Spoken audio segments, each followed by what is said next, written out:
நினைக்கிறாங்கன்னா, நான் யோசிக்கிற மாதிரி நீங்க யோசிக்கணும் அப்படின்னு மனைவிமார்கள் சொல்லுவாங்க. மனைவிமார்களும் கணவர்மார்களுக்கு என்ன சொல்லுவாங்கன்னா, நான் சிந்திக்கிற மாதிரி நீங்க சிந்திக்கணும். அப்படி சிந்திக்க முடியாது என்பதை நான் சொல்றேன். ஏன் சிந்திக்க முடியாது? அவர் ஆம்பளை, நீங்க பொம்பளை. ஆம்பளை மாதிரி அவருக்கு அவர் ஆம்பளை மாதிரி தான் சிந்திப்பாரு, நீங்க பொம்பளை மாதிரி தான் சிந்திப்பீங்க. அப்ப ரெண்டு பேருக்குள்ள பொருத்தம் வராது. ரெண்டு பேர் பார்ட்னர்ஷிப்ல ஒரு பிசினஸ் பண்றாங்க, ஒரு ரெண்டு நண்பர்கள் பிசினஸ் பண்றாங்க. ரெண்டு பேருடைய சிந்தனை ஒத்து போனா மட்டும்தான் பிசினஸ் சக்சஸ் ஆகிரும். இவருக்கு அவர் ஏற்குமாறா பேசினார்னு வைங்க, இவர் ஒண்ணு சொல்ல, அதுக்கு ஏற்குமாறா இவர் சொல்லிட்டாருன்னு வைங்க, பிசினஸ் ஓடாது. ரெண்டு பேரும் சண்டை பிடிச்சே முடிஞ்சு போயிடும். அதனால இருவருடைய சிந்தனை ஒரே மாதிரி வர்றதா இருந்தா சத்தியம் இல்லை. அப்படின்னா ஆம்பளை தான். இதுக்கு தான் என்ன செய்யறாங்கன்னா, மேற்கத்திய நாடுகள்ல அவங்க என்ன பண்றாங்க, இந்த ஆண் பெண் திருமணம் இதெல்லாம் அவங்க அங்க என்ன பண்றாங்கன்னா ஆய்வு பண்ணி பாக்குறாங்க. பெண்களை ஆய்வு பண்றதுக்கு முன்னாடி பெண்களே முடிவெடுக்கிறாங்க, ஆண்களும் பெண்களும். இதை விட என் ஃப்ரெண்ட் நல்லமே, என் ஹஸ்பண்டோட பேசுற நேரம் அவர் என் காது கொடுக்குறாரு இல்ல, சம்பாதிச்சு போறாரு, அதுக்காக நாங்க அடிமையா இருக்கிறதா, அவங்க சொல்றதெல்லாம் கேட்கணுமான்னு சொல்லி ஒரு கருத்தை எடுத்துட்டு இவங்க என்ன பண்றாங்க, இதை விட நாங்க எங்க ஜெண்டர்ல எங்க ஃப்ரெண்டு இருந்திருப்பாங்களே, பாடசாலை ஃப்ரெண்டு, டியூஷன் வகுப்பு ஃப்ரெண்டு, இந்த மாதிரி ஒரு ஃப்ரெண்டோட குடும்பம் நடத்திட்டு போகலாம்னு ஒரு முடிவுக்கு ரொம்ப மோசமான ஒரு முடிவுக்கு ஆணான் திருமணம் பெண் பெண் திருமணம் என்பதை சட்டமாக்குங்கள் என்று சொல்லி அதை சட்டமாக்கிட்டாங்க அமெரிக்காவில். 66% மேல அமெரிக்காவுடைய வாக்கு பதிவானது. அவங்க சட்டமாக்கினாங்க ஆணான் திருமணம் பெண் பெண் திருமணம், அது அனுமதி அமெரிக்காவில். ஏன் இந்த மாதிரியான மோசமான ஒரு முடிவுக்கு போனாங்கன்னா, குடும்ப வாழ்க்கையில் ஆணும் பெண்ணும் இணைகிற நேரம் சந்தோஷத்தை விட கவலை கூட, அவங்க மகிழ்ச்சி அடைகிறதை விட சண்டை பிடிக்கிறது கூட. அதனால சில பேர் நடிச்சு வாழணும்னு முடிவுக்கு வர்றாங்க. ஏதோ கெட்டிட்டோம், அது பாட்டுக்கு திருமணம் ஆச்சு, நாங்க ஏதோ இந்த திருமணத்தை எடுத்துட்டு போயிருவோம், மௌத்தாகிற வரைக்கும் வாழுவோம் என்று சொல்லி ஒரு சில முடிவுகளுக்கு வர்றாங்க. உண்மையாக அவர்கள் வாழலை. இதுக்காக வேண்டி பல வழிமுறைகளை தேடுறாங்க. சில பேர் திருமணமே வேணான்னு கைவிட்டுட்டாங்க. இது எதுக்குப்பா இந்த முசீபத்து, சண்டை பிடிக்கிறதுக்கா, தேவையில்லைன்னு ஒரு டீம். இன்னும் சில டீம் என்ன பண்ணிட்டாங்கன்னா, ஆனா எனக்கு தனியா வாழ இயலாது, தனியா வாழ்றது ரொம்ப போர் அடிக்கும், எப்பயும் துணை வேணும், உலக வாழ்க்கையில் தனிமையில் உங்களுக்கு ஒரு அரண்மனையை தந்து, ஸ்விம்மிங் பூலை தந்து, எல்லா வசதி வாய்ப்பையும் தந்து உங்களை தனியாக விட்டுட்டாங்கன்னு வைங்க, ஒரு இடத்துல எந்த வகையான மகிழ்ச்சியும் வராது. ஒரு ஜோடி வேணும் என்பது எல்லாருடைய ஹியூமன் சைக்காலஜின்னா தனிமையில் வாழ இயலாது. அவர்களுக்கென்று தன்னுடைய ஆசாபாசங்களை சொல்றதுக்கு, தன் கருத்துக்களை சொல்றதுக்கு, தனக்கு ஏற்பட்ட கவலைகளை பகிர்ந்து கொள்றதுக்கு, சந்தோஷத்தை மகிழ்ச்சிகளை பகிர்ந்து கொள்றதுக்கு தனக்கு என்று நம்பிக்கையான ரொம்ப நெருக்கமான ஒரு உறவு வேணும் என்ற முடிவில் மனிதன் இருக்கிறான். அப்படி இல்லாமல் மனிதனுக்கு என்ன எல்லாத்தையும் தூக்கி கொடுத்தாலும் மனித வாழ்க்கை சந்தோஷமா இருக்காது.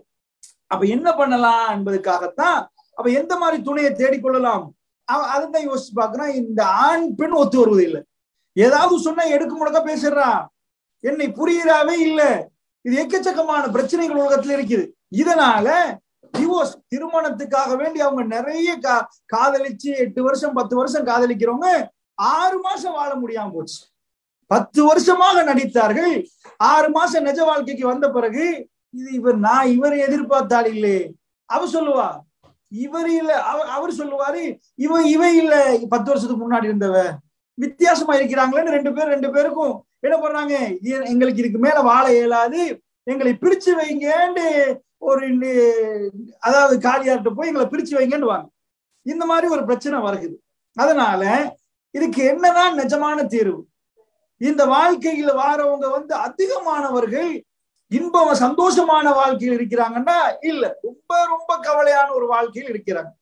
அப்ப இதுக்கு ஐரோப்பாவில் எடுத்த முடிவு, அமெரிக்காவில் எடுத்த முடிவு மாதிரி 2 ஃப்ரெண்ட்ஸ் மார்க்லும் திருமணம் முடிங்க, நீங்க ஆம்பளையா இருந்தா ஆம்பளை திருமணம் முடிச்சிருங்க, நீங்க பொம்பளை 2 பொம்பளைகளும் வாழுங்கன்னு சொல்றது ரொம்ப பாவமான காரியம், ரொம்ப மோசமான ஒரு முடிவு. அறிவுபூர்வமாக சிந்திச்சாலும் அது எந்த வகையிலும் ஒரு ரொம்ப ரொம்ப அசிங்கமான ஒரு அருவருப்பான ஒரு செயல்பாடு. அந்த செயற்பாடுக்கு வர முடியாது. சரி, அப்படி என்றா இதுக்கு என்ன தீர்வு?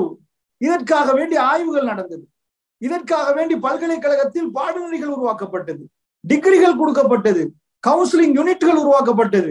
ஆண் பெண் இருவருடைய அந்த பிரச்சனைகளை சமாளிப்பதற்காக வேண்டி அதற்கென்று பல குழுக்கள் உருவாக்கப்பட்டது, பல மன்றங்கள் உருவாக்கப்பட்டுச்சு. இப்படி நிறைய உலகம் எங்குமே அவங்க ரெண்டு பேரையும் சமாதானப்படுத்துவதற்கென்று நீதிமன்றங்கள் உருவாக்கப்பட்டது. இப்படி அதுக்கென்று தனி வழக்குகள், சரியான முறையில தீர்வுகள் என்று சொல்லி ஒரு பெரிய அளவுக்கு இது பேசும் பொருளாக மாறியது. நான் இப்ப இன்றைக்கு நேரத்தில் நடந்ததை சொல்ல, அன்று தொடக்கம் இன்று வரைக்கும் இந்த பிரச்சனைகளுக்கு எப்படி முற்றுப்புள்ளி வைக்கிறது, ஒரு ஆணும் பெண்ணும் திருமணம் முடிச்ச போற அவங்களை சேர்ந்து வாழ வைப்பதற்கு என்ன பண்ணலாம் என்பதை யோசனை அந்த காலம் தொடக்கம் இந்த காலம் வரைக்கும் இருக்குது. ஆனா இப்ப நான் உங்களுக்கு சொல்ல போற விஷயம் தெரியுமா, ரொம்ப ரொம்ப ரொம்ப ரொம்ப ஆச்சரியமான ஒரு விஷயம். என்ன ஆச்சரியம்? என்ன விஷயத்துல ஆச்சரியம் இல்ல, அது வாழ்க்கையில நடக்க போற ஒரு ஆச்சரியத்தை நான் சொல்ல போறேன். இதுக்கு இஸ்லாம் என்ன சொல்லுது? நான் ஃபேமிலி சைக்காலஜில அதாவது அதுல உள்ள பாடநெறிகள்ல உள்ள தகவலை உங்களுக்கு நான் சொல்ல விரும்பல, அதுக்குரிய நேரம் இல்லை. இஸ்லாம் இதை சந்தோஷமான வாழ்க்கை என்றுதான், ரொம்ப கவலையான வாழ்க்கைன்னு சொல்லுது. இல்ல இப்படி வாழ்ந்துதான் ஆகணும்னு சொல்லுதான்னு கேட்டீங்கன்னா, இஸ்லாம் ரொம்ப அற்புதமான ஒரு கொள்கையை சொல்லுது. இந்த கொள்கையை நாம் சரியாக புரிஞ்சு கொண்டோம்னா பிரச்சனைகள் வராம இருக்காது. பிரச்சனைகள் வரும், ஆனால் ரொம்ப ஒவ்வொரு பிரச்சனையும் அந்த குடும்ப வாழ்க்கையை ஸ்ட்ரென்த் ஆக்கும், இன்னும் பலமாக்கும், அன்பையும் பாசத்தையும் இன்னும் கூட்டும். இஸ்லாம் சொல்லி தர்ற வழிமுறையில மட்டும்தான் அது முடியும் என்பதை அந்த வழிமுறையை சொல்ல முன்னாடி அதை நிரூபிச்சு காட்டினா நினைக்கிறேன். ரசூல் ஸல்லல்லாஹு அலைஹி வஸல்லம் அவங்க யாரு? எல்லா துறையிலும் அவங்கதான் எங்களுக்கு முன்மாதிரி. சாப்பிடறதுக்கு முன்மாதிரி ஒரு சமூகம் இருந்துச்சு. எப்படி அந்த சமூகம் இருந்துச்சு? உடுக்க தெரியாது, பேச தெரியாது, நடக்க தெரியாது, அவங்களுக்குள்ள சட்ட எதுவும் இல்லை, தப்பு பண்ணா என்ன பண்ணணும்னு தெரியாது, குழந்தைய குழி தோண்டி புதைச்சிட்டு வருவாங்க, அவரை பிடிச்சி யாரும் ஜெயில அடைக்க மாட்டாங்க, அங்க நீதிமன்றங்கள் இல்ல, ஜனாதிபதிமார்கள் இல்ல, அப்படியே மக்கள் ஆங்காங்கே வாழ்ந்துட்டு இருந்தாங்க. விரும்பியதை அவர்கள் செய்தார்கள், தட்டி கேட்க யாரும் இல்லை. அப்ப யோசிச்சு பாருங்க எவ்வளவு பாவங்கள் நடந்திருக்கு. அவங்க பெண்ணை மதிக்கவும் இல்லை. இந்த மாதிரியான ஒரு கட்டத்தில் ரசூல் ஸல்லல்லாஹு அலைஹி வஸல்லம் 23 ஆண்டு கால பிரச்சாரம் எந்த அளவுக்கு மாறுதுன்னா, அவங்க சிரித்த விதம் மாறுச்சு, அவங்க பேசிய விதம் மாறுச்சு, அவர்கள் நடந்த விதம் மாறுச்சு, அவங்க பெண்களோட நடக்கிற விதம் மாறுச்சு, குழந்தைகளோடு அவர்கள் நடந்து கொண்ட விதம் மாறுச்சு, ஒவ்வொன்றாக மாறுச்சு. அவங்க எச்சில் துப்புற விதம் மாறுச்சு, சிறுநீர் கழிக்கிற விதம் மாறுச்சு. 23 ஆண்டு காலம் ஜசீரத்துல் அரபில் ஒரு பெரும் சூறாவளி வீசியது. அந்த வீடுகள் எல்லாம் இறைவனுடைய ஒளியால், அதாவது அல்லாஹ் கொடுத்த அந்த ஒளியால் அது மின்ன ஆரம்பிச்சு. அந்த கொள்கை இறங்கிய உடனே அந்த மக்கள் மாற ஆரம்பிச்சாங்க. அப்ப அந்த கொள்கைக்கு முன்னோடியாக இருந்த ரசூல் ஸல்லல்லாஹு அலைஹி வஸல்லத்துக்கெல்லாம் எல்லா வகையான ஒரு ரோல் மாடலா வச்சான்ல. ஒரு இறை தூதரை பொறுத்தளவுல அவர் 4 பேருக்கு 4 சமாச்சாரத்தை சொல்லி கொடுக்கிறவரை இருக்க மாட்டார். தண்ணி குடிங்க, சரி, எல்லாம் சரி, உங்களுக்கு தாகமா தண்ணியை குடிங்க, இது இல்ல. வாழ்க்கையில ஒவ்வொரு பிரச்சனைகள் வரும், அந்த பிரச்சனைகளுக்கு எப்படி முகம் கொடுக்கணும் என்பதை அவர் வாயால் சொல்ல மாட்டார், அவருடைய வாழ்க்கையை அல்லாத நடத்தி காட்டும். அவர் என்ன பண்ணுவார்னா, அந்த பிரச்சனைக்கு எப்படி முகம் கொடுக்கணும் அவர் ஃபேஸ் பண்ணுவார், இறைவன் சொல்லும் விதத்தில் ஃபேஸ் பண்ணுவார், அல்லாஹ் அதில் வெற்றியை வைத்திருப்பான். அதனால எல்லா அம்சங்களையும் நீங்க தேடி பார்த்தீங்கன்னா ரசூல் ஸல்லல்லாஹு அலைஹி வஸல்லம் வாழ்க்கையில போய் தேடி பிடிக்கலாம். குழந்தை மௌத்தாயிட்டா ரசூல்லா குழந்தைய மௌத்தா இருக்கு, மனைவி மௌத்தாயிட்டாங்களா ரசூல்லா மனைவி மௌத்தா இருப்பாங்க. எல்லா விஷயத்திலையும் பிசினஸ் லொஸ்டா அதையும் நீங்க பார்க்கலாம், தர்மம் கொடுக்கறதா அதையும் பார்க்கலாம். எல்லா விஷயங்களையும் ரசூல் ஸல்லல்லாஹு அலைஹி வஸல்லம் வாழ்க்கையில உங்களுக்கு என்ன பண்ணலாம், தேடி படிக்கலாம். அந்த வகையில அல்லாஹ் என்ன பண்றான்டா, ரசூலுல்லாவுக்கு 2 விதமா கொடுக்குறான் மனைவிமார்கள். எப்படி 2 விதமா? ரொம்ப ஒருவருக்கு அவருக்கு 25 இருந்தா ஒரு 40 வயசு மனைவிய கொடுத்தா அவர் நபித்துவம் அடைகிறார். அப்பயும் அந்த மனைவி வாழ்றாங்களே இல்லையா, அதுல இருந்து 25 வயசு விட்டுருங்க, 40 ரசூல் ஸல்லல்லாஹு அலைஹி வஸல்லம் நபி ஆகிற நேரம் அப்ப ஹதீஜா அம்மா இருக்கிறாங்க தானே, பின்னாடி தானே மௌத்தாகிறாங்க. அவரோட ஒரு 15 வருஷம் கெப்ல உள்ள ஒரு பெண்ணோட அவர் எப்படி நடந்து கொண்டார், இது மனித வாழ்க்கையில ஒரு ஒரு வகையான இப்படியான ஒரு பெண்ணை திருமணம் முடிச்சா என்ன ஆகும்? நாம என்ன பண்ணுவோம்னா, ஆணுக்கு எவ்வளவு 23, பொம்பளைக்கு 20, திருமணம் முடிச்சு வைப்போம். என்னப்பா 35, 20 வேணாம், ரொம்ப கேப் கூட ஒத்து போகாது, அவங்களுக்கு சிந்தனை ஒற்றம் வேற. 35 உள்ளவர் வேற மாதிரி யோசிப்பாரு, இவர் மெச்சூர்டா இருப்பாரு, இவங்க ரொம்ப இளம் வயசு, இந்த பெண்ணுக்கு அதுக்கு ஒத்து வராது நம்ம சொல்லுவோம். அல்லாஹ் என்ன பண்றான், இறை தூதருடைய வாழ்க்கையில ஒரு வயது முதிர்ந்த ஒரு பெண்ணை முடித்து இவர் எப்படி வாழ்ந்தாருன்னு ஒரு சரித்திரம் பதிவாகுது. இன்னொரு பக்கம் அது அப்படியே ஆப்போசிட்டா மாத்துறான். இன்னொரு பெண்ணர் அல்லாஹ் ரப்பல் ஆலமீன் அவருக்கு ரசூல் ஸல்லல்லாஹு அலைஹி வஸல்லத்துக்கு அன்பளிப்பா கொடுக்குறான். அது என்ன, ஆயிஷா ரலியல்லாஹு அன்ஹா. ஆயிஷா ரலியல்லாஹு அன்ஹா அவர்கள் வந்து ரசூலுல்லாஹ் மௌத்தா போல அப்பதான் 18, ரசூல் ஸல்லல்லாஹு அலைஹி வஸல்லத்துக்கு 63. வயசு ரொம்ப கம்மியாக்கி இவர் வயசு ரொம்ப கூட்டியாச்சு. இந்த ரெண்டு பெண்களோட ரெண்டு மாதிரி நடக்கணும். ஆயிஷா நாய் வீட்டுக்கு வரப்போல ரசூல் ஸல்லல்லாஹு அலைஹி வஸல்லம் அவங்க விளையாடிட்டு இருப்பாங்க பொம்மையோட. இன்னுமா பொம்மை விளையாடுறீங்க, திருமணம் முடிச்ச பிறகு ரசூலுல்லாஹ் சொல்லல. அவங்க பொம்மைகளை அடுக்கி வைத்திருப்பார்கள். அதெல்லாம் ரசூல் ஸல்லல்லாஹு அலைஹி வஸல்லம் பார்ப்பாங்க. ரசூலுல்லாஹ் வீட்டுல இருக்க போக்குலே அவங்க தோழிகள் வருவாங்க விளையாடுறதுக்கு. ரசூலுல்லாஹ் விளையாடிட்டு வாங்க மாண்டுவாங்க. இப்படிலாம் நடக்குது. அப்போ ஒரு இளம் வயது ரொம்ப சின்ன வயசு பெண்ணோடு குடும்பம் நடத்துவது எப்படி என்ற பாடமும் நீங்க ரசூலுல்லாஹ்வுடைய அந்த வாழ்க்கையை அணுகி பாத்தீங்கன்னா விளங்கிடும். ரொம்ப முதிய வயசு உள்ள ஒரு பெண்ணோடு எப்படி வாழணும், இந்த ரெண்டு வாழ்க்கையிலும் பெருமானார் ஸல்லல்லாஹு அலைஹி வஸல்லம் அவர்கள் வெற்றி கண்டாங்க. நான் இந்த ரெண்டு வாழ்க்கையும் உங்களுக்கு ஒவ்வொரு பாயிண்ட் நான் சொல்ல மாட்டேன். ஏன்னா நான் ஆரம்பத்திலே சொல்லிட்டேன், நான் ஒரு அடிப்படை உங்களுக்கு சொல்லுவேன், நீங்க தேடி படிங்க. கதீஜா அம்மாவுடைய வாழ்க்கையுடைய வரலாறை முழுக்க நீங்க படிச்சுட்டீங்கன்னா அதுல இருந்து உங்களுக்கு நிறைய பாயிண்ட் கிடைச்சிடும். ஆயிஷா ரலியல்லாஹு வாழ்ந்த வாழ்க்கையோட நீங்க நிறைய படிச்சுட்டீங்கன்னு வைங்க, நிறைய பாயிண்ட். அதை ஒன்று பேசுவதற்கே நேரம் போதாம போயிடும். அதனால நான் எடுத்துக்காட்டு. அப்ப ரசூலுல்லாஹி ஸல்லல்லாஹு அலைஹி வஸல்லம் உடைய வாழ்க்கையில வந்து என்ன அல்லாஹ் செய்யறான்டா, இந்த ரெண்டையுமே பண்றான். இந்த ரெண்டுலையுமே ரொம்ப பெரிய மகிழ்ச்சி எல்லாம் கொடுக்குறான். மத்த மனைவிமார்ல பேசல, அதுவும் ஒரு தனிப்பா பார்க்கலாம். உங்களுக்கு விதவைகளோட திருமணம் முடிச்ச எப்படி, கன்னியோட வாழ்றது எப்படி, எல்லாமே ரசூலுல்லாஹ்வுடைய வாழ்க்கையில கம்ப்ளீட் வெர்ஷன். எந்த மனுஷனுக்கு அங்க போனீங்கன்னா உங்களுக்கு பாடம் இருக்கு. அல்லாஹ்வுடைய தூதர் வந்து ரஹ்மத்துல் லில் ஆலமீன், அவர் வந்து ஒட்டுமொத்த உலக மக்களுக்கு ரஹ்மத். அவரு அந்த அருட்கொடை அல்லாஹ் ரசூல் ஸல்லல்லாஹு அலைஹி வஸல்லம் வந்து எங்களுக்கு நிறைய முன்மாதிரி இருக்குது. அந்த முன்மாதிரிகளை எங்களுக்கு எடுத்து பார்க்கலாம். இப்ப பாருங்க, கதீஜா அம்மாவோட வாழ்ந்த வாழ்க்கையில ரசூலுல்லாஹ் என்ன சொல்லுவாங்க, அவ்வளவு மகிழ்ச்சி. அந்த மகிழ்ச்சியை ரசூல் ஸல்லல்லாஹு அலைஹி வஸல்லம் ஆயிஷா நாயிடம் சொல்லி காட்டுவாங்க. அவ்வளவு மகிழ்ச்சி. அப்ப அந்த குடும்ப வாழ்க்கையில வந்து நாங்க பிரிஞ்சு போயிருவோம், எங்க ரெண்டு பேருக்கு ஒத்து போகுது இல்ல, நீங்க வேற மாதிரி யோசிக்கிறீங்க, உங்களுக்கு ரொம்ப வயசாச்சு, நான் இளம் வயதுல இருக்கேன்னு ரசூல் ஸல்லல்லாஹு அலைஹி வஸல்லம் அவங்கள்ட்ட இருந்து டிவோர்ஸ் கேட்கவும் இல்லை. அவங்க ரெண்டு பேரும் சண்டை பிடிச்சி நடுசந்தைக்கு வரவும் இல்லை.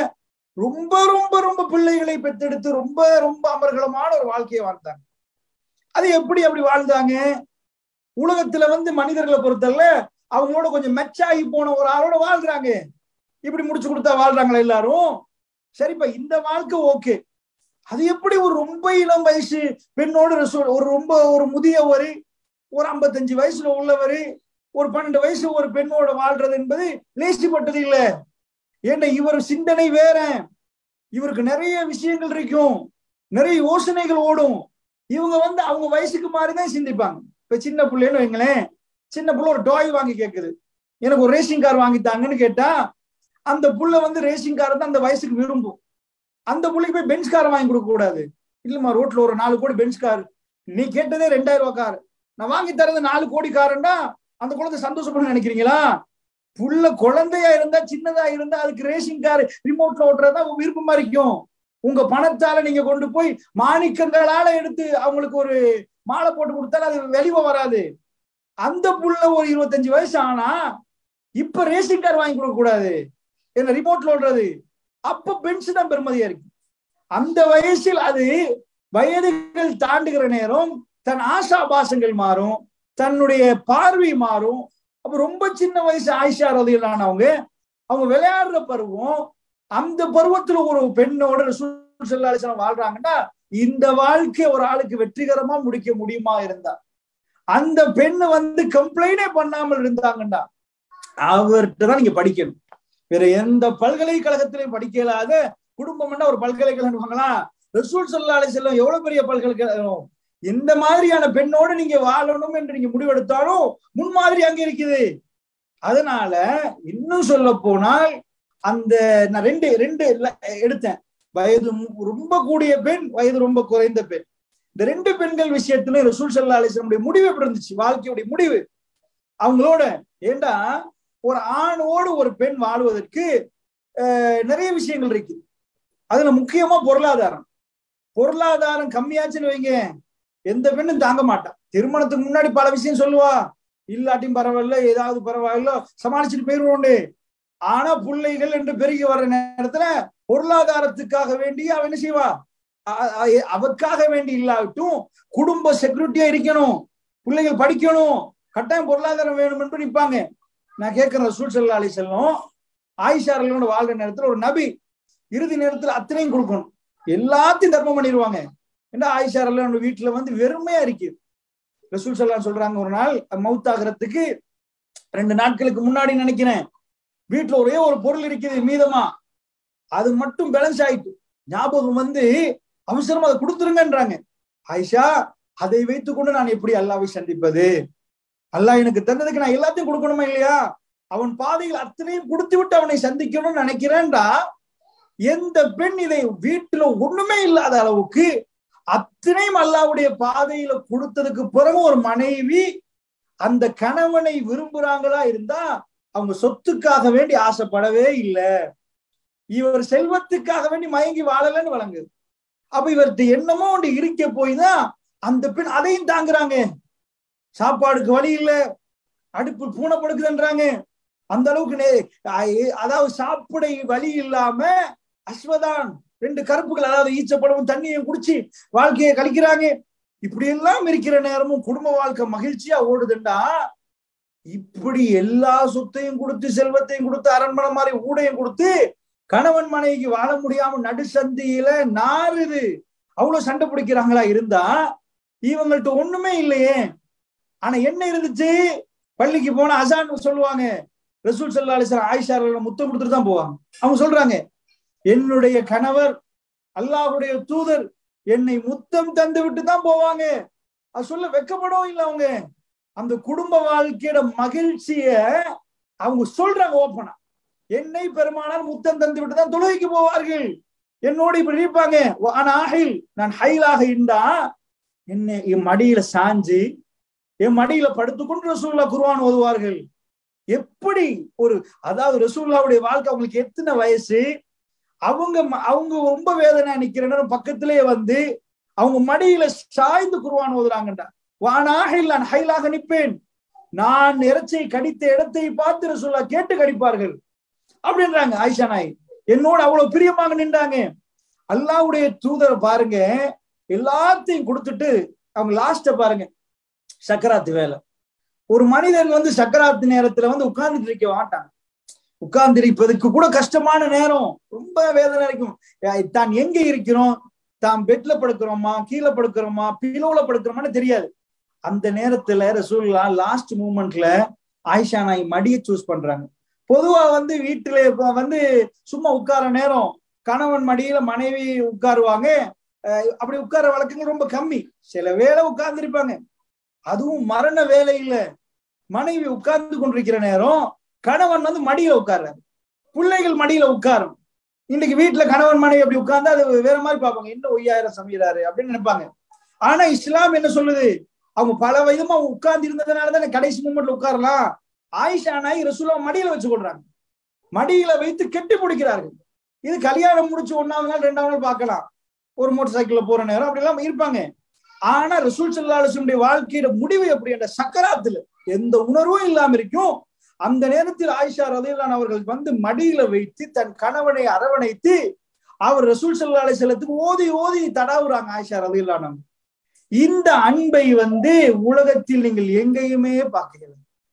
ரசூல் ஸல்லல்லாஹு அலைஹி வஸல்லம் ஆயிஷா நாயை ஆயிஷன்னு கூப்பிடுவாங்க, செல்லமா கூப்பிடுவாங்க, நீதான் என் சொர்க்கத்து மனைவி என்றாங்க. எந்த அளவுக்கு அந்த பொண்டு இருந்தா அது வந்து இதை வந்து நீங்க புத்தகத்துல படிக்க இயலாது, இதை நீங்க எங்கேயும் படிக்க இயலாது. அடுத்தது ஒரு மனுஷன் ரொம்ப வேலைப்படுவானா அவனுக்கு குடும்ப வாழ்க்கை வராது, அவன் டென்ஷன்ல ஓடும், பிசினஸ் அது இது உள்ள கணக்கு வழக்கு. என்னை பொறுத்தல ரசூலுல்லாஹ்வோட ரொம்ப பிஸியானவர் பார்க்கல. எப்படி பிஸியானவர்? உள்ளது ஒரு மனைவி, அந்த ஒரு மனைவி 2 புள்ள, ஒரு 4 புள்ள, இவங்களுக்கு சம்பாரிச்சு கொடுக்கறதுக்கு காலையில இருந்து ராத்திரி வரைக்கும் நேரம் போதாது. ரசூலுல்லாஹ்வோட வேலை அது மட்டுமா? பள்ளிவாசல்ல இமாம், போர்க்களத்துல பட தளபதி அனுப்பாங்க, அப்படி வருவாங்க 4 பேர் வருவாங்க சட்டம் கேட்டு, நீதியரசர், குடும்ப பிரச்சனையை வளர்க்கிற காளியார், இன்னொரு பக்கத்துல ஜனாசா தொழுவிக்கணும், இன்னொரு பக்கத்துல ஃபைனான்ஸ் மினிஸ்டர், பைத்துல் மாலை வந்து நிர்வகிக்கணும், ஜக்காத் எடுத்துட்டு வாங்கன்னு சொல்லணும், இந்த மாதிரி மாதத்தை அறிவிக்கணும், ரமலான் தலைப்பறை, இப்படி பிள்ளைகளுக்கு பேர குழந்தைகளுக்கு அப்பா, பிள்ளைகளுக்கு வாப்பா, ஏக காலத்துல 9 மனைவிமார்களுக்கு கணவர், ஏக காலத்துல 11 மனைவி, எல்லாத்துக்கும் கணவர், இது எல்லாமே சமாளிக்கணுமா இருந்தா பள்ளியையும் பார்க்கணும், வீட்டையும் பார்க்கணும், மனைவியும் பார்க்கணும். இவ்வளவு வேலைப்படும் ஒரு ஆள் காட்டுங்க உலகத்துல. பேசுற நான் கேட்கிறேன், நீங்க எல்லாருமே இல்ல இவ்வளவு வேலை, எவ்வளவு வேலை, அப்பா மாதிரி இருக்கணும், பாப்பா மாதிரி இருக்கணும், பள்ளிவாசல் இமாமத்தும் செய்யணும், பயானும் பண்ணணும், 4 பேர் கொஸ்டின் கேட்டு வருவாங்க, கதவை தட்டுவாங்க, இதுக்கு என்ன தீர்ப்புன்னு கேட்பாங்க, வகைய சொல்லணும், இரவெல்லாம் தொழணும், நோன்பு பிடிக்கணும், இப்படி எல்லா வேலையும் பண்ணி யார்கிட்டையும் வாங்கவும் கூடாது. அன்பளிப்பு கிடைக்கிற அன்பளிப்பு மட்டும்தான் ஓகே, மத்த எல்லாம் ஹராம். சம்பாரிச்சு சுயமா சம்பாரிச்சு சாப்பிடணும். இவ்வளவு வேலையை நான் செய்யறேன், ஏதாவது ஒன்று கொட்டினா பரவாயில்ல, என் பாட்டுக்கு நான் இருப்பேன், சம்பாரிச்சுதான் சாப்பிடணும் என்பது இருக்குது. இவ்வளவு எல்லாம் செய்து அவர் காலத்தில் 56 யுத்தங்கள், 19 யுத்தங்களுக்கு ரசூலுல்லாஹ் முகம் கொடுக்குறாங்க. அந்த அளவுக்கு எல்லாத்தையும் சரி இவ்வளவு பிஸியானவர். அவருடைய இரவு நேரத்தை ஆயிஷா நாயகி சொல்றாங்க, நானும் ரசூலுல்லாஹ் ஒரு போர்வையில் இருப்போம் என்று ஆரம்பிப்பாங்க. உங்களுக்கு மறக்க முடியாத ஒரு நாளை சொல்லுங்கள் ஆயிஷா நாயகி ஒரு தோழர் கேட்கிறார். அப்ப அவங்க சொல்றாங்க, நான் ரசூலுல்லாஹ் ஒரு போர்வையில் நிற்கும் அப்படின்னு ஆரம்பிக்கிறாங்க. அது அந்த ஒவ்வொரு ஹதீஸையும் நான் சொல்ல மாட்டேன், நான் ஆரம்பத்தில் சொன்ன மாதிரி நீங்க தேடி படிங்க, அப்பதான் உங்களுக்கு வாழ்க்கையில் இன்பம் புரியும், எது வாழ்வு என்று புரியும். அப்ப ரசூல் ஸல்லல்லாஹு அலைஹி வஸல்லம் தன்னுடைய இரவு நேரத்தை வாழ்ந்தார்கள். இரவு நேரம் என்பது ஒரு பெண்ணோடு தன்னுடைய வாழ்க்கையை வந்து அந்த நேரத்துல தான் உருவாகும், வாழ்க்கையுடைய பந்தம் ஸ்ட்ரென்த் ஆகும், அந்த முடிச்சு உருவாகும், அதாவது ரொம்ப பவர் ஆகும். இப்ப நான் என்ன உங்களுக்கு சொல்ல வரேன்டா, அல்லாஹ்வுடைய நல்லடியார்களே, அன்பு சகோதரர்களே, இந்த இடத்துல நான் ஒரு பாயிண்ட் உங்களுக்கு சொல்லிட்டேன். நீங்கள் தேடி பார்த்தீங்கன்னா எல்லா பிரச்சனைக்கும் அவர் வாழ்க்கையில தீர்வு இருக்கு. அவர் வாழ்வில் தீர்வு உண்டா, எங்க வாழ்க்கையில இந்த பிரச்சனை இருக்குதான் நாங்க தேடி படிக்கலன்னு அர்த்தம். அவர்கிட்ட இருந்து நான் முன்மாதிரி பெறவில்லைன்னு அர்த்தம். அவர் எல்லாத்துக்கும் ரோல் மாடல்னா நாங்க வேற வேற விஷயங்களை அணுகினமே தவிர அவரிடம் நாம் கேட்டு பார்த்தோமா, ரசூலுல்லாஹ்விடம் கேட்டு பார்த்தோமா? இல்ல. இப்ப பாருங்க, இதுக்கு என்ன காரணம் என்பதை நான் சுருக்கமா உங்களுக்கு சொல்லிடுறேன்.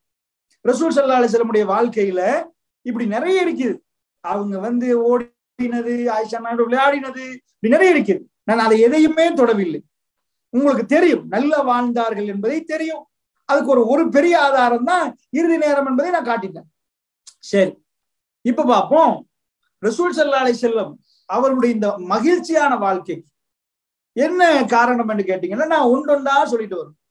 அதுல நம்பவன் எந்த குடும்பமும் அமர்கலமா வாழணுமாக இருந்தா, சந்தோஷமா வாழணுமா இருந்தா, அந்த குடும்பத்துல ஃபர்ஸ்ட் பரக்கத் என்ற அற்புதமான அந்த பரக்கத்து வேணும்.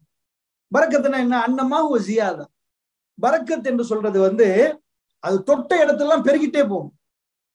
கல்யாணம் முடிக்கிறீங்களா, இன்றைக்கு வைஃப் சிரிக்கிறாவா, கல்புல சந்தோஷம் வருதா, 10 வருஷத்துக்கு பிறகு சிரிப்பா. அந்த சந்தோஷம் 10 வருஷத்துக்கு பிறகு சிரிச்ச பிறகு பழக பழக பாலும் புளிக்க வேண்டுவாங்க. அந்த சிரிப்பு கூடி இருக்கு. அந்த சிரிப்பால் ஏற்படுற மகிழ்ச்சி ரொம்ப பெருகி இருக்கு. ஆனா என்ன ஆகும், இன்றைக்கு சிரிக்கிற சிரிப்பு சந்தோஷமா இருந்தா 10 வருஷத்துக்கு பிறகு இத்தனை பார்த்தோம்னு சொல்ல மாட்டாங்க, அது வித்தியாசமா பெருகும். இதுக்கு வந்து பரக்கத்துன்றது. இப்ப இஸ்லாம் என்ன சொல்லுதுன்னா, திருமண பந்தங்களுக்குள்ள ஒரு ஆணும் பெண்ணும் போற டைம்ல அன்றைக்கு ஒரு முக்கியமான நாள். என்ன நாளாம்? அது வந்து பரக்கத்தை கேட்கிற நாளாம். இப்ப நான் டாய்லெட்டுக்குள்ள போறோம்னு வைங்களேன், டாய்லெட்டுக்கு போறோம், நம்ம என்ன சொல்லிட்டு போயிருவோம்? அல்லாஹும்ம இன்னி அஊது பிக்க மினல் குபுஸி வல் கபாயிஸ், யா அல்லாஹ். அதாவது அல்லாஹ்விடம் பாதுகாப்பு தேடுறோம், ஆண் பெண் கெட்ட சைத்தான்கள் இருக்குது, குபுஸ் கபாயிஸ்கள் இருந்து பாதுகாப்பு தேடுறோம். ஏன்னா நம்ம போற இடம் சைத்தான் இடம், எல்லா சைத்தானியும் அதுக்குள்ள நடக்கும். அதனால தப்புகள் செய்வதற்கு இலகுவான இடம், சைத்தானுடைய ராஜ்யம் நடக்கிற இடம் அந்த கழிவறைகள். அந்த கழிவறைகளுக்குள்ள போற டைம்ல நம்ம இந்த துவா கேட்கிறோம். காலையில எழும்புவோம், என்ன சொல்லுவோம்? அல்ஹம்துலில்லாஹி அல்லதி அஹ்யானா பஅதமா அமாத்தனா வ இலைஹி நுஷூர். அங்க என்ன சொல்ல போறோம்? யா அல்லாஹ், எங்களை மௌத்தாயினதுக்கு பிறகு எங்களை உயிராக்கினி, யா அல்லாஹ், உனக்கே எல்லாம் போகணும். இப்போ உசுறு தந்தனால எழுமினோம், மூத்தா போயிருவோமே, அந்த இடத்துக்கு அது பொருத்தமான ஒரு துவா. ஒரு நோயாளி சந்திக்க போறோம், இன்ஷா அல்லாஹ், உனக்கு ஒன்னும் இல்லம்மா, ஒன்னும் இல்ல, அல்லாஹ் லேசாக்கிருவான் அப்படின்னு ஆறுதல் படுத்துறதுக்கு ஒரு துவா. இப்படி ஒவ்வொரு இடங்கள்ல ஒவ்வொரு மாதிரி துவா செய்யற மாதிரி திருமணம் அண்டு மாப்பிள்ளைக்கும் வந்து இப்ப ஜனாசா வச்சுட்டேன்னு வைங்களேன், ஜனாசாவுக்கு என்ன துவா வேணும்? அவர் திருமணம் மூத்தாயிட்டார், மூத்தாயினவருக்கு என்ன துவா? அல்லாஹும்ம ஃபிர் லஹு வர்ஹம்ஹு வஆஃபிஹி வஃபு அன்ஹு வஅக்ரிம்னு சொல்ல அப்படி ஒரு துவா போகும். அவருடைய பாவ மன்னிப்பே முழுக்க கேட்போம். ஏன்னா அவரால் இப்ப கேட்க முடியாமல் அவர் வந்து என்ன செய்யறாரு, ஒட்டுமொத்த பேர் அவரை சூழ்ந்து நிக்கிறாங்க. அல்லாஹ் கடைசி வாய்ப்பு கொடுக்குறான். நீ யாரோட பழகின, நீ யாரோட பேசின, நீ யாரோட உறவு வைத்தார்? அவர்கள் எல்லாரும் கண்ணீர் மல்க வருவார்கள், அல்லாஹ்விட மன்றாடுவார்கள், இறைவா இவருக்கு சொர்க்கத்தை கொடுத்துரு. அந்த மன்றாட நடக்கிற டைம் தான் அந்த டைம். அப்ப அதுக்கென்று ஒரு இதுவா, அங்க போய் வேற மாதிரி கேட்க மாட்டோம். அந்த இடத்தில் பாவ மன்னிப்பை தான் கேட்போம். அதுதான் ரசூலுல்லாஹ் சொல்லி தந்தாங்க. திருமண வீட்டுக்கு போய் நாங்க என்ன கேட்போம்னா, திருமணம் நடக்கும், நடக்கிற நேரத்துல நாங்க மாப்பிள்ளை கையை பிடிப்போம். பாரக்கல்லாஹு லக்க வ பாரக்க அலைக்க வஜமா பைனகுமா ஃபி கைரன் ஓதுவோம். இல்லாட்டி பாரக்கல்லாஹு லக்குமா, இந்த ரெண்டு துவா வருது ஹதீஸ்ல. என்ன கேட்கிறோம் தெரியுமா? அன்றைக்கு வந்து ஜனாசா வந்து மௌத்தான, அதாவது ஒருத்தர் அவர் மௌத்தாயிட்டாருன்னு வைங்களேன், அவருக்கு ஜனாசா தொழுவிக்க போறோமே, அது அவருக்கு அன்றைக்கு பாவ மன்னிப்புக்குரிய நாள். எல்லாரும் கேளுங்க, அல்லாஹ் இப்ப 40 ஷிர்க் செய்யாத அடியார்கள் வந்து ஜனாசா முன்னாடி நின்று அல்லாஹ்விட மன்றாடினால் வஜபத்ல உல் ஜன்னா, அல்லாஹ் மன்னிச்சிருவான்றான், ஜன்னாவை கொடுத்துருவான்றான். அந்த அளவுக்கு முக்கியமான ஒரு நாள் அந்த நாள். இத மாதிரி ஒரு வாழ்க்கையில பரக்கத்துக்கு துவா கேட்ட நாள் பார்த்திருக்கீங்களா நீங்க? பெருநாள் அன்று பரக்கத்து இருக்கிற நாள். அல்லாஹ்விடம் கேளுங்க, அல்லாஹ்வுடைய அருளை கேளுங்க, பரக்கத்தை கேளுங்க, இது கேட்கிறோம். இத மாதிரி ஒரு தனி மனிதனுக்கு அம்பிட்டு பேர் அவர் கையை பிடிச்சு பாரக்கல்லாஹு லக்குமா, இல்லாட்டி பாரக்கல்லாஹு லக்க பாரக்க அலைக்க இப்படி கேட்கிறோம் பாருங்க. அந்த பரக்கத்து மட்டும் கபூலாச்சுன்னு வைங்க, எல்லாம் வீட்டுக்கு போனா அப்படி சிரிப்பு பொங்கும், சந்தோஷம் மகிழ்ச்சி அப்படி பொங்கும். ஏன் பொங்கும் நான் சொல்றேன்டா, அல்லாஹ் ஜல்ல ஷானுஹு வ தஆலா இந்த ரெண்டு கல்புகள் நான் என்ன சொன்னேன், ஒத்து வராத ரெண்டு பேர் சேர்றாங்க. ஆணுடைய சிந்தனை ஓட்டம் வேற, பெண்ணுடையது வேற, பிளஸ் மைனஸ் ரெண்டும் சேர்றாங்க. சேர்ற டைம்ல இவங்க ரெண்டு பேரும் சேர்ந்து வாழணும்டா ஒரு அற்புதம் நிகழணும். என்ன அற்புதம் நிகழணும்? வமின் ஆயாத்திஹி அன் ஹலகலக்கும் மின் அன்ஃபுசிக்கும் அஸ்வாஜன் லிதஸ்குனு இலைஹா வஜஅல பைனக்கும் மவத்தன் வரஹ்மா. அல்லாஹ் சொல்றான், உங்களுக்குள்ள இருந்தே உங்களுக்கு ஒரு ஜோடியை படைச்சோமே, அது அத்தாட்சி அப்படின்னு அல்லாஹ் சொல்றான். என்ன அத்தாட்சியா? நீங்க ஆம்பளை, நீங்க மனுஷனா இருக்கிறீங்களா, மனிதன்ல இருந்து உங்களுக்கு ஒரு ஜோடி படைச்சோம். நீங்க ஆம்பளை, உங்க பொம்பளை, உங்களுக்கு ஒரு சிங்க ஜோடியை தரல, பூனைக்குட்டிய ஜோடியாக்கல உங்களை. இப்படி ஜோடியை தந்த பிறகு வஜஅல பைனக்கும் மவத்தன் வரஹ்மா, இரக்கத்தையும் அந்த ஈர்ப்பையும் வந்து அவன் தான் உண்டாக்கினான். அது உருவாகலன்னா வாழவே இயலாது. அவன் உருவாக்காட்டி பிள்ளைகள் இருக்கு, எல்லா பிள்ளைகளோட நம்ம இறக்கம் தானே. ஆனா என் புள்ள உளுந்தா எனக்கு எவ்வளவு கவலை வருமோ, அடுத்த வீட்டு புள்ள உளுந்தா அதே கவலை வருமா? எனக்கு கவலை வரும், சேமம் வராது. என் புள்ள உளுந்தா வார கவலை வேற, அடுத்த வீட்டு புள்ள கவலையிட வந்து அந்த வெயிட் கூடி குறையும். என் புள்ள ஐசியூல இருக்குதுன்னு வைங்க, நான் ரொம்ப கவலைப்படுவேன். பக்கத்து வீட்டு புள்ள ஐசியூல இருந்தா அப்படியா, இன்னால் இல்ல அல்லா லேசாக்கட்டும், அல்ல இதாக்குவான், அதே அளவுக்கு வந்து நான் கவலைப்படுவேனா? இல்லை. அப்போ ஒரு ஆண் ஒரு பெண்ணோட வாழ்ற நேரம் அவன் எதையெல்லாம் சம்பாதிக்கிறான் அவ்வளோத்தையும் தூக்கி அம்பட்டையும் கொடுக்குறான்டா. அவன் முழுக்க கஷ்டப்பட்டதுக்கு இவன் யாரு? சின்னத்துல இருந்தே ஒரே வயிற்றுல பிறந்தவங்களா? இல்ல. எதுக்கு இவ்வளவு எல்லாம் கொடுக்குறாங்கன்னா அவனுக்கே தெரியாது. எப்படி போய் இந்த அன்பு வந்துச்சு, எப்படி இந்த பாசம் வந்துச்சு? இறைவன் தான் கல்வி ஒன்று சேர்ப்பவன், வேற யார் கையில இல்ல. அல்லாஹ்வுடைய கையில கல்புகள் இருக்குது. அவன் அப்படி போடுவான். ஒரு சின்ன குழந்தை எங்களுக்குள்ள அல்லாஹ் வந்து ஒரு குழந்தை ஈண்டெடுக்கிறதுக்கு ஒரு தாய் வந்து ஒரு குழந்தை ஈண்டெடுக்கிறான். அந்த தாயிடம் குழந்தைக்கு பாசத்தை போடலன்னு வைங்க, பாதுகாப்பு இல்லாம போயிரும், தூக்கி வீசிட்டு போயிருவான் குப்பையில. இந்த குழந்தை கருப்பா இருக்கு, சரி வராது, நான் வெள்ளை குழந்தை எதிர்பார்த்தேன், அப்படி போடுறாங்களா? 1000த்துல 1,00,000த்துல வந்து ஏதாவது ஒரு வேற தேவைகளுக்கு அவன் இப்படி கொலை செய்வாங்க. ஆனா மத்த எல்லா தாய்களும் 99.9 தாய்மார்கள் அந்த குழந்தைகளை வந்து ரொம்ப கேராகி தன் உடல் நலத்தையும் விட தன் தூக்கத்தையும் விட குழந்தைய வந்து ரொம்ப கவனிக்கிறாங்கன்னா அந்த பாசத்தை போடாட்டி இந்த குழந்தைகள் உயிர் வாழ நினைக்கிறீங்களா? அவ்வளவு பலகீனமான குழந்தைகள். அந்த குழந்தைகளுக்கு ஒவ்வொரு நிமிடமும் அரவணைப்பு கொடுக்குறாங்களே தாய்மார்கள், அந்த பாசம். இதே மாதிரி எல்லாம் சொல்றான், உங்களுக்கென்று ஒரு ஜோடிய படைச்சிட்டோமா, படைச்சிட்டு சும்மா இருக்கல, ஒரு ஈர்ப்பு உண்டாக்கி நீங்கள் அவங்களும் ரொம்ப ரெண்டு பேருக்குள்ள ஒரு பெரிய ஈர்ப்பு. ஒரு பெரிய ரஹ்மா, ரொம்ப பெரிய அன்பு உங்களுக்குள்ள பரிமாறிக்கொள்ற மாதிரி உண்டாக்கினான்.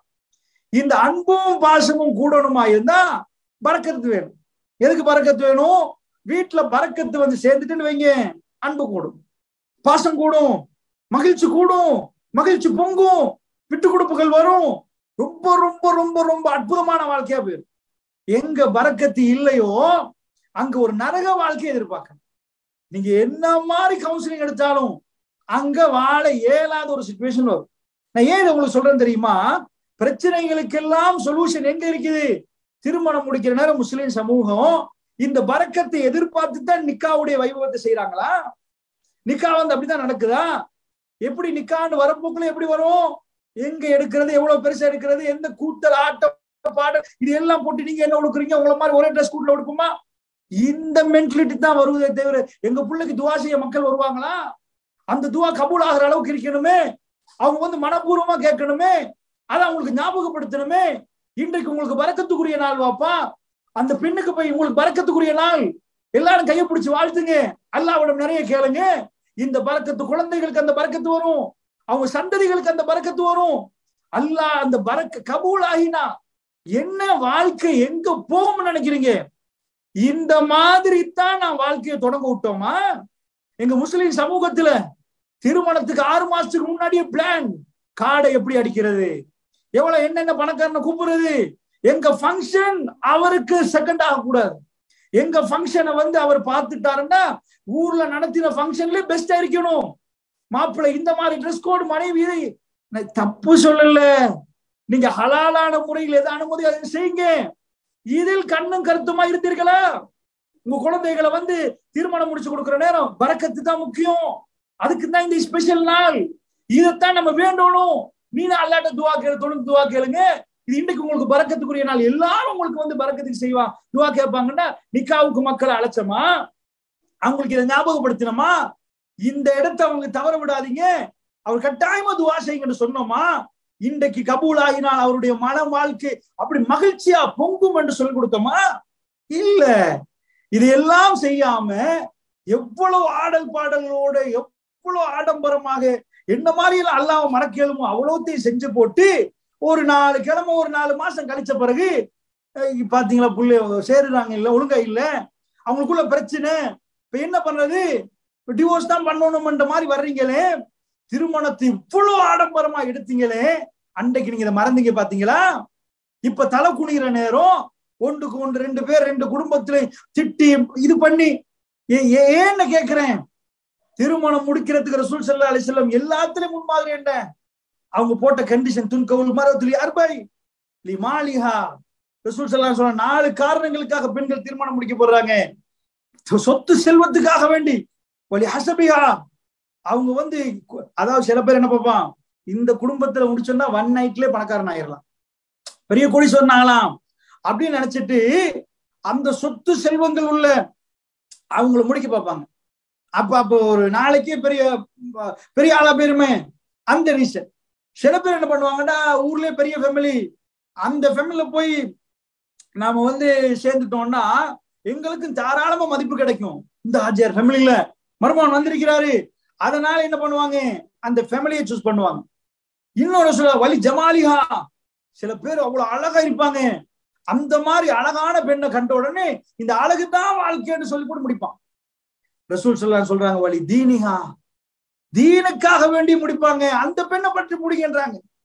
தீனு உள்ள பெண்ணை இதை சொல்லி கொடுத்தோமா, சின்னத்துல இருந்து வாழ்க்கையில இப்படி ஒரு ஆப்ஷன் வரும்.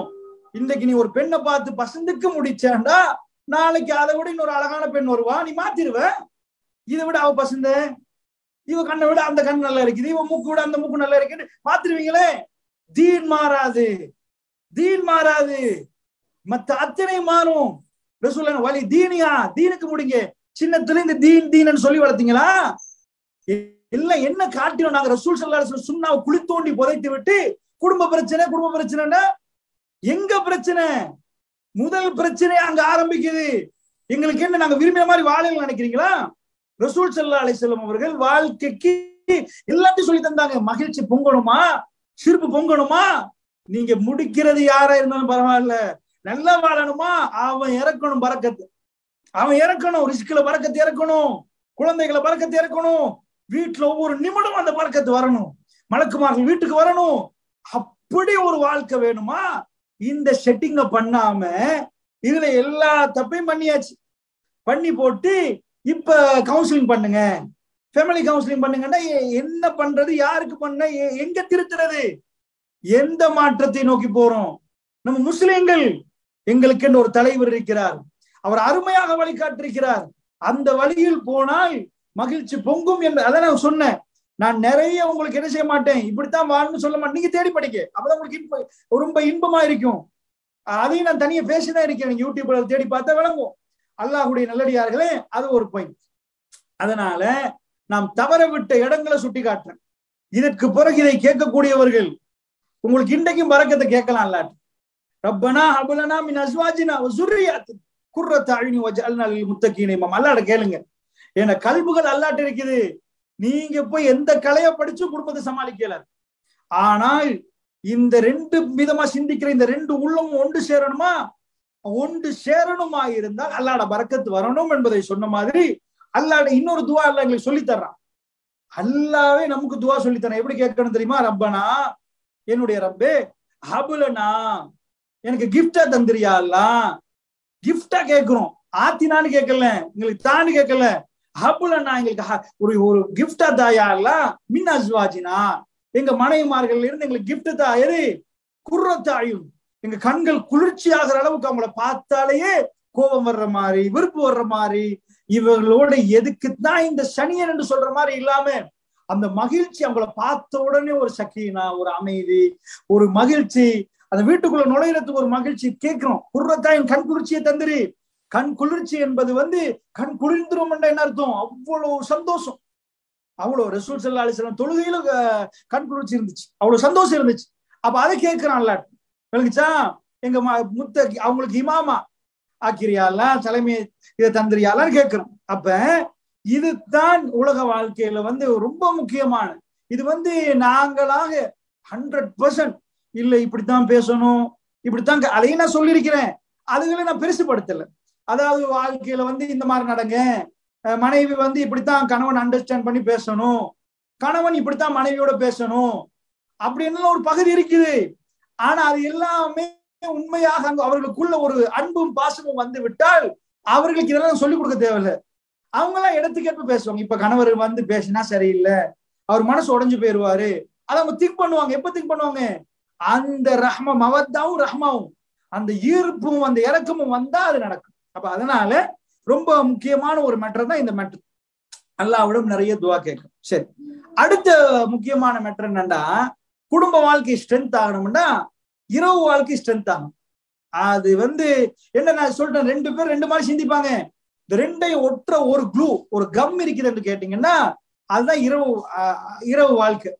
அந்த இரவு வாழ்க்கையை பொறுத்தளவுல அது வெஸ்டர்ன் உலகமும் சாதாரண பொதுவா உலகமே அந்த வாழ்க்கையை மறந்துட்டாங்க. ஏன்னா இரவுல களியாட்டம் பண்ணுவாங்க, நிறைய அசிங்கத்துல ஈடுபடுவாங்க. உலகத்துல ஷைத்தான் அந்த இரவு நேரத்தை, மூமின்கள் அல்லாஹ்வுக்காக இரவு ஒதுக்குவாங்க. ஷைத்தான் நிறைய களியாட்டங்கள் இரவுல தான் நடக்கும். இரவுல விழிச்சிருப்பாங்க, அதிகாலையில காலையில தூங்கிடுவாங்க. இப்படி மக்கள் இருப்பாங்க. அந்த இரவு வாழ்க்கையை பொறுத்தளவுல, மனைவியை பொறுத்தளவுல, மனைவியும் கணவன் வீட்டுக்கு வர நேரம் மனைவி ரெடியா இருக்கணும், ப்ரிப்பேராக இருக்கணும். வாசனை திரவியங்கள்லாம் பூசி அதுக்காக வேண்டி உடுத்து அவங்க நல்ல ப்ரிப்பேரா இருந்துச்சுன்றவங்க. இப்ப களைப்பை இல்லாமக்கிறதுக்கு மருந்து தேவை. ரொம்ப கவலையில வருவாரு, ரொம்ப பிஸியில வருவாரு, ரொம்ப டென்ஷன்ல வருவாரு. ஏன்னா அவர் உழைப்பை எடுத்துட்டு வர்றாரு வீட்டுக்கு. அந்த உழைப்புக்காக வேண்டி அவருடைய உடலால மனசால நிறைய கஷ்டப்பட்டிருப்பாரு. மனைவி அப்படிதான், காலையிலிருந்து மாலை வரைக்கும் பிள்ளைகளோட நிறைய கஷ்டப்பட்டிருப்பாங்க. இப்ப ஆம்பளைக்கு பிள்ளைய கொண்டு போய் ஒரு 4 பிள்ளைய கொண்டு போய்த்து வீட்டுக்குள்ள நீங்க இருங்க, நான் கொஞ்சம் போயிட்டு வரேன்னு ஒரு 2 மணித்தியாலத்துக்கு விட்டுட்டு போனீங்கன்னு வைங்க, சின்னதுல இருந்து பெருசு வரைக்கும் இவர் வீட்டுக்கு வந்த உடனே எஸ்கேப் ஆயிடுவார்.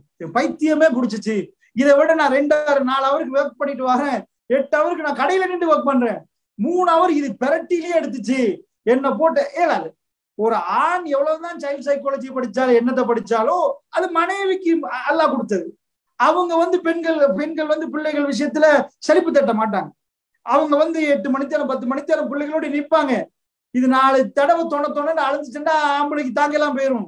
என்னப்பா இப்படி அழுகுது, அது ஆம்பளையுடைய இது.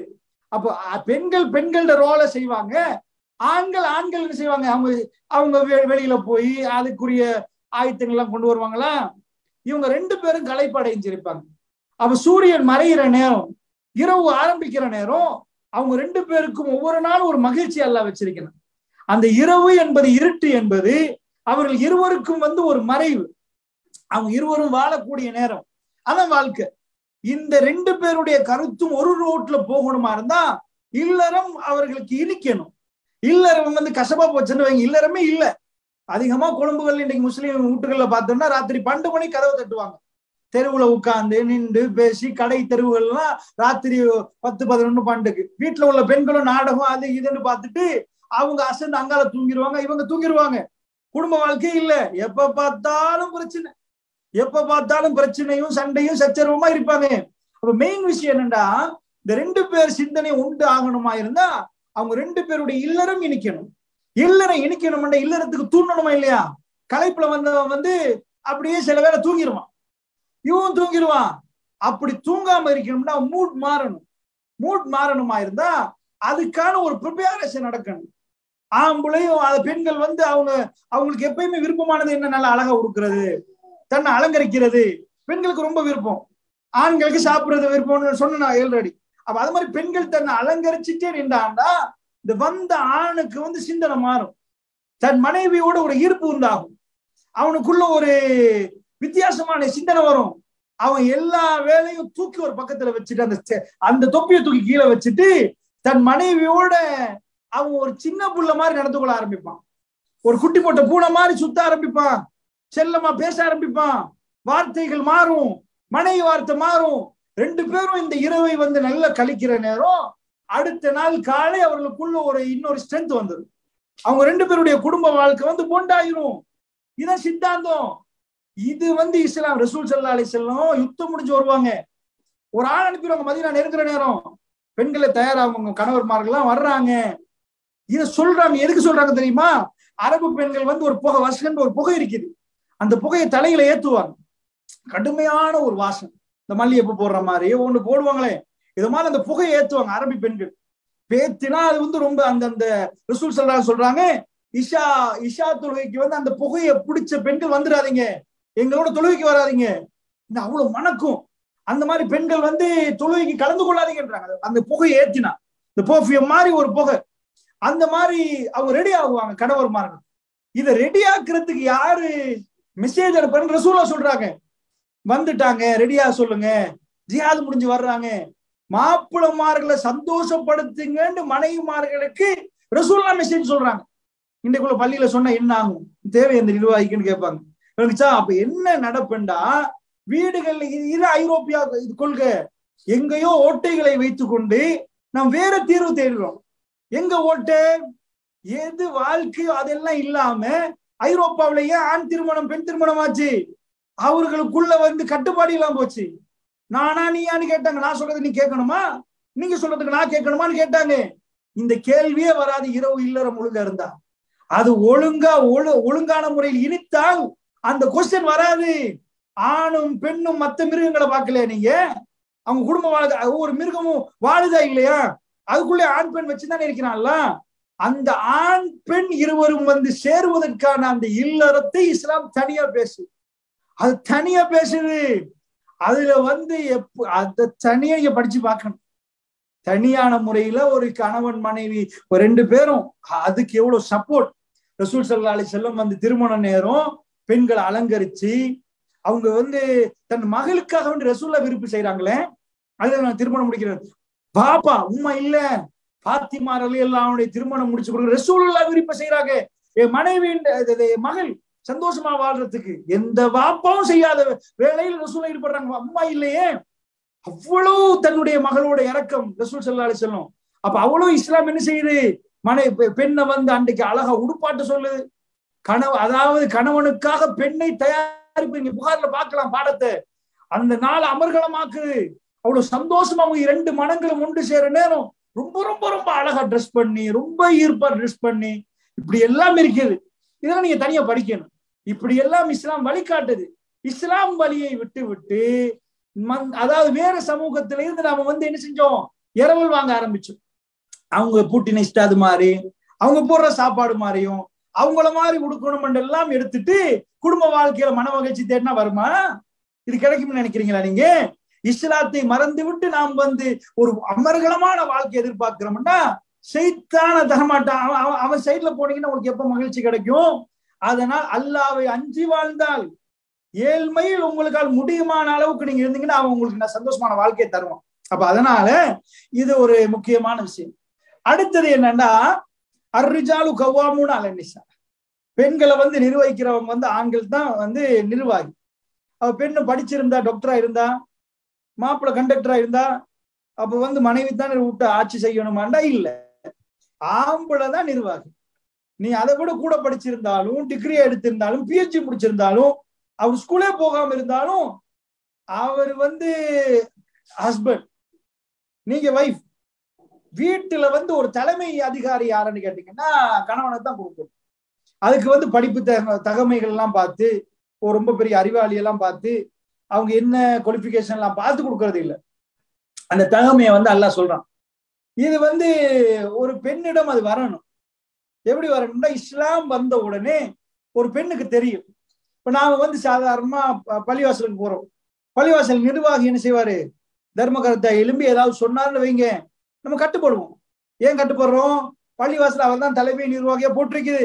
அவர் சொல்ற இந்த ஃபேன் ஆஃப் பண்ணிட்டு போங்க, சும்மா எல்லாம் ஃபேன் போடாதீங்கன்னா நாம அதை கேட்டுக்கொள்வோம். சட்டம் போட்டிருக்கிறாங்க, ராத்திரி 11 மணிக்கு நாங்க பள்ளிவாசல பூட்ட போறோம், அதுக்கு முன்னாடி சொல்லுங்கோங்க, ஏன்னா நம்ம பள்ளியை பூட்ட வேண்டிய டைம் அவர் அறிவிக்கிறார், நம்ம கேட்டுக்கொள்வோம். ஏன்னா தலைமை நிர்வாகி என்று ஒரு ஆளை நிர்வாகித்த உடனே அவர் சொல்லுவதை நாம் கேட்போம். ஊருக்கு என்று ஒரு தலைவர் இருப்பாரு, 2 தலைவர் இருந்தாங்கன்னா ஸ்கூல்ல ஒரு பிரின்சிபல் இருப்பாரு. நம்ம சின்னத்துல இருந்தே தலைமைக்கு கட்டுப்பட்டு தான் வருவோம். பிரின்சிபல் சொன்னா டீச்சர்ஸ் கேட்பாங்க, மாணவர்கள் கேட்பாங்க. அது எங்க பொதுவான இயல்பு குணம். நாம நாட்டுக்கு என்ற ஒரு தலைவர் வச்சிருப்பாங்க, அந்த தலைவர் சொல்லுவதை நாம் கேட்டுக்கொள்வோம். ஏன்னா அது ஒரு தலைமை இப்படித்தான் ஒரு வடிவமைக்கப்பட்டிருக்கு. ஆனா குடும்பத்துல யாரு தலைவர்? ஸ்கூலுக்கு 2 பிரின்சிபலா இருந்தா குட்டிச்சோரா போயிடும். பள்ளிவாசலுக்கு 2 தலைவர் இருந்தா மிம்பர்ல 2 மௌலவிமார்கள் ஏறி இருப்பாங்க. இந்த தலைவர் ஜும்மாவுக்கு இவரை கூப்பிட்டு, அந்த தலைவர் இவரை கூப்பிட்டு, மிம்பர்ல 2 பக்கமா 2 பேர் பயம் பண்ண வேண்டியதுதான். ஏன்னா 2 தலைவர் இல்ல, நீங்க நான் கூப்பிட்டு நான் தான் தலைவர்னுவாரு, அந்த மௌலவி பேசணும், இவரும் பேசணும், பெரிய பிரச்சனையா போயிடும். அதனால ஒரு தலைவர் தான் இருக்கணும். ஸ்கூலுக்கு ஒரு பிரின்சிபல் இருக்கணும், வீட்டுக்கு தலைமை வேணும். இது ஐரோப்பாவுல இல்ல. அவங்க இவ்வளவு குட்டிச்சோர் ஆகிறதுக்கு என்ன ரீசன் தெரியுமா? அமெரிக்காவுல இல்ல, ஆணும் பெண்ணும் சமன் பேசினாங்க. எதுலப்பா சமன்? புள்ள கிடைக்கிறது சமனா? என் ஆம்பளைக்கு புள்ள கிடைக்குமா? எதுல சமன்? ஒரு சில இடங்கள்ல சமன் தான். ஆனா வீட்டுல யாரு தலைவர்? இல்ல 2 பேரும் தலைவர்னா அப்ப 2 தலைவரா போயிரும். ஒரு முடிவே எடுக்கலாம் போயிரும். 2 கருத்து வந்தா ஒருத்தர் முடிவெடுக்கணுமே. முடிவெடுக்கிற அதிகாரி யாரு?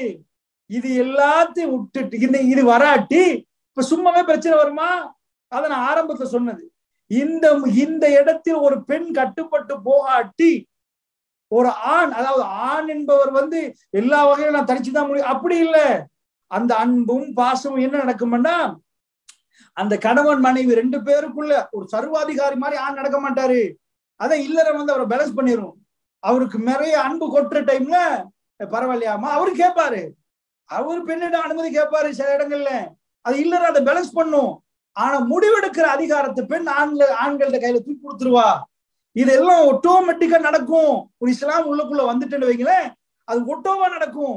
வாழ்க்கையில பிரச்சனை வரப்போக்கெல்லாம் உடனே அல்லாஹ்வுடைய தூதரை முன்னிறுத்துவார்கள், குர்ஆனை சுன்னாவை முன்னிறுத்தி அதில் தீர்வு தேடுவார்கள். சலாமத்தாக 2 பேரும் அதை ஏற்றுக்கொள்வார்கள். இந்த குடும்பம் ஒரு அழகா ஜீவ நதி மாதிரி ஓடும், மகிழ்ச்சி பொங்கும். இதான் குடும்பம். அப்ப அவங்க என்ன பண்ணாங்கன்னா, ஃபர்ஸ்ட் பாயிண்ட், நீங்க ஐரோப்பாவை எடுத்து பாத்தீங்கன்னா, அமெரிக்காவை எடுத்து பாத்தீங்கன்னா, வெஸ்டர்ன் உலகத்தை எடுத்து பாத்தீங்கன்னா, ஃபர்ஸ்ட் பாயிண்ட் அவங்க தவறு நடம் என்னது? தலைமை யாரு என்பதுல பிரச்சனை. 2 பேருமே தலைவர் ஆனாங்க. இவர் மலேசியா போற நேரம் அவன் பங்களாதேஷ் போனான். 2 பேரும் சுற்றுலா போனாங்க. அவர்கள் நான் விரும்பினதை நான் செய்வேன், நீ விரும்பினதை நீங்க செய்யுங்க. எங்க 2 பேரும் மாசத்துக்கு ஒரு முறை ரெஸ்டாரண்ட் சந்திப்பாங்க. எனக்கு சட்டம் போட நீங்க யாருன்னு கேட்பா, உனக்கு சட்டம் போட நான் யாரு? நாங்க விரும்பினதை செய்வோம்னு 2 பேரும் முடிவெடுப்பாங்களே. இப்படி ஒரு வாழ்க்கை வந்து ரொம்ப கேவலமாகி, திருமணம் என்ற வாழ்க்கையே கசப்பாகி, ரொம்ப உலக வாழ்க்கையிலே மகிழ்ச்சியானது இருக்குது, அதுல ஒண்ணுதான் திருமண வாழ்க்கை. ரொம்ப மகிழ்ச்சியானது ரசூல் சொல்றாங்க. அதெல்லாம் இப்படி குட்டிச்சோறு ஆகிறதுக்கு காரணம் என்னன்னா, சில அடிப்படைகள் தவற விட்டது. இந்த அடிப்படைகள்லாம் இஸ்லாம் ரொம்ப தெளிவாக சொல்லுது. அதனால என்னுடைய நேரமும் முடியுது. அதனால நான் உங்களுக்கு என்ன சொல்ல வாரேன்டா, அன்பிக்கினியவர்களே, இது வந்து தலைமை ரிஜாலு கவ்வாமுன அலன் நிசா, பெண்களை வந்து நிர்வகிக்கக்கூடியவர்களாக அல்லாஹ் ரிஜால்களை, ஆண்களை வைத்திருக்கிறான். அதனால ஆண்கள் தான் பெண்களை நிர்வகிக்கக்கூடியவர்கள். அந்த நிர்வாகத்தை என்ன செஞ்சிடணும், பெண்கள் வந்து ஆண்கள் கையில கொடுத்துட்டோன்னு வைங்க, அதுலயும் ஒரு பெரிய அளவுக்கு ஒரு மன மகிழ்ச்சி வர ஆரம்பிக்கும். அப்படின்டா இப்ப நான் ஒரு 2-3 பாயிண்ட்ஸ் உங்களுக்கு சொல்லியிருக்கிறேன். இந்த பாயிண்ட்ஸ்களை வந்து தொட்டு காட்டுது. என்னுடைய உரையுடைய சாராம்சம் என்னன்னா, இஸ்லாம் பூரணமான ஒரு வாழ்க்கையை திட்டம். மகிழ்ச்சி வேணுமா, இஸ்லாத்துக்குள்ள நுழைங்க. விளங்குச்சா? அதாவது இஸ்லாத்துக்கு ஒரு கால இஸ்லாத்துலயும் மறுகால குஃப்ர்லயும் வச்சுட்டு இது பண்ணாதீங்க. எல்லாத்தையும் இஸ்லாத்துல தேடி பாருங்க. உங்களுக்குள்ள வாழ்க்கை இருக்கு, போலியான வாழ்க்கை, நடிக்கிற வாழ்க்கை, ஒரு ஏதோ முடிச்சுட்டோம், கல்லான கணவன் குள்ளான புருஷன்ட்டு அந்த வாழ்க்கை வாழ்றது இஸ்லாம் சொல்லவே இல்லை. அதில் உள்ள மகிழ்ச்சியை வந்து நாங்க பேசுறோம், எங்களுக்கு எவ்வளவு மகிழ்ச்சி என்பது வந்து ரசூலுல்லாஹ்வுடைய வாழ்க்கையை படிக்கிறோம். இதில் இப்படியெல்லாம் வாழ்க்கையா, இப்படிலாம் பெண்கள் இருப்பாங்களா, இப்படிலாம் இருப்பாங்களான்னு யோசிக்கிற அளவுக்கு கணவன் மனைவி வாழ்க்கை வந்து அப்படி நினைச்சே பார்க்க இல்லாத அளவுக்கு, இது ஒரு உலக வாழ்க்கையில் ஒரு தனி இன்பம் என்று சொல்லுகிற அளவுக்கு ஒரு அற்புதமான ஒரு வாழ்க்கையை ரசூல் ஸல்லல்லாஹு அலைஹி வஸல்லம் வாழ்ந்து விட்டு போயிருக்கிறாங்க. மற்ற மதகுருமார்களை பொறுத்த அளவுல துறவரம், எங்களுக்கு பொம்பளை வானா, பொம்பளை கண்ணால படிச்சு காட்ட வேணாம்னு சொல்லிட்டு ஒதுங்கி வாழ்ந்த தலைவர்கள் தான் உலகத்துல சிறப்பான தலைவர் மத்தவங்க சொல்லுவாங்க. எங்க தலைவர் தான் ஏக காலத்தில் 9 மனைவியை வைத்து பெண்களை சமாளிப்பது எப்படி என்று காட்டி தந்தவர். இந்த உலகத்துல எந்த பெரிய ஆள்கிட்ட போய் கேட்டாலும், ஒரு OAL படிக்கிற பையன்கிட்ட போய் கேட்டீங்கன்னா, 11ஆம் ஆண்டு படிச்சு அவனுக்கு உலக 11 வருஷம் படிச்சிருப்பான். அப்போ ஒரு எக்ஸாம் நடக்கும். எதுப்பா கஷ்டம்னு கேட்டீங்கன்னா அந்த எக்ஸாம் தான் கஷ்டம் பண்ணுவான். சரிப்பா அப்படின்னு சொல்லி போட்டு அட்வான்ஸ் லெவல், அதுக்கு மேல படிப்பு வந்துருமா, 12ஆம் ஆண்டு 13ஆம் ஆண்டு படிக்கிற நேரம் என்னப்பா கஷ்டம், 11ஆம் ஆண்டுலாம் கஷ்டம் இல்ல, இந்த 13ஆம் ஆண்டு இருக்குது பாருங்க, இதுல ஃபைனல் எக்ஸாம் வரும் பாருங்க, அதான் கஷ்டம் பண்ணுவான். சரிப்பா அதையும் தாண்டி பல்கலைக்கழகம் போயிடுவான், மெடிக்கல் காலேஜும் போயிருவான். இப்ப என்னப்பா கஷ்டம், அதெல்லாம் லேசி தான், ஸ்கூல் படிப்பெல்லாம் இந்த செமிஸ்டர் பாஸ் ஆகணுமே, அதான் ரொம்ப கஷ்டம் பண்ணுவான். அதெல்லாம் முடிஞ்சு அதையும் தாண்டி ஒரு பெரிய ஆள் ஆகிட்டேன்னு வைங்களேன், டாக்டராக மாறிட்டாரு. இப்ப என்னப்பா கஷ்டம், எல்லாமே ஓகே, தொடர்ந்து பேஷண்ட் வருவான், களைப்பு தட்டாம பார்க்கணும், ஒவ்வொரு பேஷண்ட்டுக்கும் சரியா மருத்துவம் கொடுக்கணும், ஒருத்தன் வாயை திறப்பான் நாரும், இன்னொருத்தன் பாப்பா ரொம்ப அழுக்கா இருக்கும், இது ஒவ்வொன்றா தாங்கிக் கொள்வதே பெரிய கஷ்டமா இருக்கும். அதுக்கு போற அவன் திருமணம் முடிப்பான், அவன்கிட்ட போய் கேட்டா மருத்துவமே பார்த்துருவோம், இவ சமாளிக்கிறது மாதிரி கஷ்டம் எதுவுமே இல்லைன்னு.